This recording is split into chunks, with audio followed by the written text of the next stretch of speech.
I'm Kate Milliken and welcome back to ECTRIMS. Imagine a world where you could be diagnosed with MS before even experiencing a first symptom. Biomarkers are the map of who we are, and researchers are obtaining important information that's hugely valuable in determining a personalized treatment plan for you.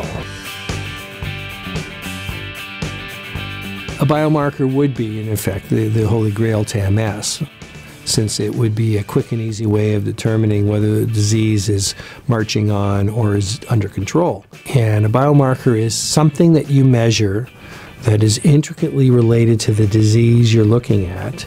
And if the biomarker changes, it's so closely correlated with the disease that you can anticipate if the biomarker goes up, the disease gets worse. If it goes down, the disease is getting better. If you could rely on that biomarker, would make a treatment change. It would be a wonderful event if we could choose a therapy that only nicked that portion of our physiology that went awry to cause MS without tearing down, as I call it, big swaths of the immune system, literally, or big components of function. Now we can head towards what has been coined personalized medicine in this day and age, which is just saying, look, every patient is unique, and even though they have the same disease, we can't look at them empirically.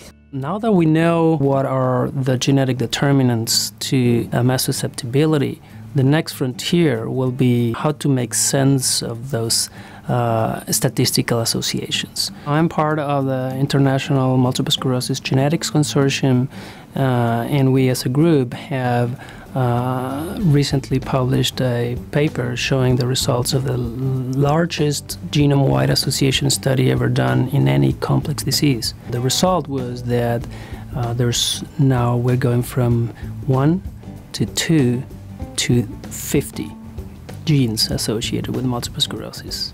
Each of those genes on its own confers a tiny little bit of risk, and in aggregate we think is that the susceptibility or the risk of a given individual is determined. The next frontier will be how to make sense of those statistical associations.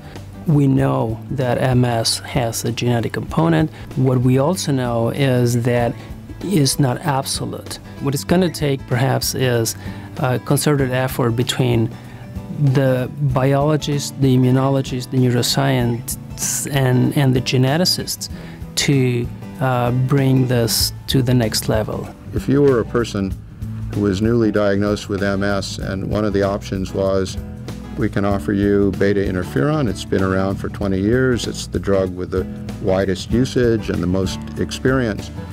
And I can offer you a simple test. It's a blood test.